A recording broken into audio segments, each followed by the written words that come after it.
വീട്ടിലെ മണ്ണ് വെച്ചിട്ട് നമുക്കുണ്ടാക്കിയാലോ സോയിൽ ക്ലേ.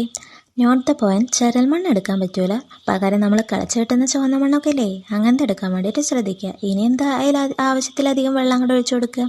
എന്നിട്ട് കൈ വെച്ചിട്ട് നന്നായിട്ട് അങ്ങോട്ട് ഇളക്കി മിക്സാക്കി അങ്ങോട്ട് കൊടുക്കുക.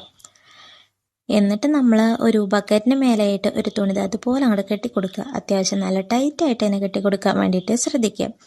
എന്നിട്ട് നമ്മൾ ഉണ്ടാക്കി വെച്ചിട്ടുള്ള ചളിവെള്ളം ഉണ്ടല്ലോ, അത് അതിന് മേലേക്ക് അങ്ങോട്ട് ഒഴിച്ചു കൊടുക്കുക. ഇത് അത്ര വേഗമൊന്നും താഴേക്ക് ഊർന്നിറങ്ങിയില്ല. അപ്പം എന്താ, കൈ വെച്ചിട്ട് ഇതുപോലെ നന്നായിട്ട് ഇളക്കി കൊടുക്കുക. എന്നിട്ടൊന്ന് അരിച്ചെടുക്കുക. എന്നിട്ട് കിട്ടുന്ന വെള്ളം ഉണ്ടല്ലോ, അതൊരു 2-3 മണിക്കൂർ നമ്മൾ ഊറാൻ വെക്കുന്നുണ്ട്. അങ്ങനെ ഊറാൻ വെക്കുമ്പോൾ തെളിവെള്ളം മുകളിൽ വന്നിരിക്കും. ആ വെള്ളം നമുക്ക് അങ്ങോട്ട് ഊറ്റിക്കളയാം കേട്ടോ.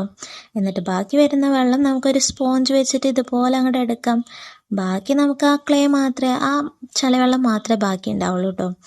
വെള്ളം മൊത്തം നമ്മൾ ഊറ്റിയെടുത്തിട്ടുണ്ട്.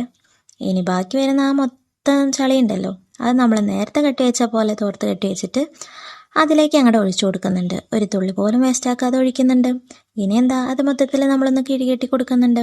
ഒരു 5-6 മണിക്കൂറേക്ക് നമുക്ക് എവിടെയെങ്കിലും ഒന്ന് തൂക്കിയിടാം. 5-6 മണിക്കൂർ കഴിഞ്ഞതിന് ശേഷം നമ്മളത് എടുത്ത് നോക്കുമ്പോൾ നമ്മുടെ ചളിത് അതുപോലെ ആയിട്ടുണ്ടാവും. എന്നാലും അതിലൊരു ചെറിയൊരു വാട്ടർ കണ്ടൻറ്റ് ഉണ്ടാവുമല്ലോ. അതിനെന്താ ചെയ്യുക, ഇതാ തോർത്ത് അങ്ങോട്ട് വിരിച്ചിടുക. എന്നിട്ട് നമുക്ക് ആ ചളി ഉണ്ടല്ലോ, അത് നന്നായിട്ട് അങ്ങോട്ട് പരത്തി കൊടുക്കാം. അത്യാവശ്യം കാറ്റും വെളിച്ചമൊക്കെ തട്ടുമ്പോൾ അത് തന്നെ ഡ്രൈ ആയിക്കോളും. ഇതാ ഇതുപോലൊന്നായി എടുത്തിട്ടുണ്ട്. ഇനി എന്താ, നമുക്കിത് മൊത്തം അങ്ങോട്ട് എടുത്തിട്ട് കൈവച്ച് നന്നായിട്ട് അങ്ങോട്ട് കുഴച്ചു കൊടുക്കാം. അത്യാവശ്യം ടാസ്ക് പിടിച്ച പണിയാണ്, എന്നാലും കുഴപ്പമില്ല, നമുക്ക് വേണ്ടിയിട്ടല്ലേ.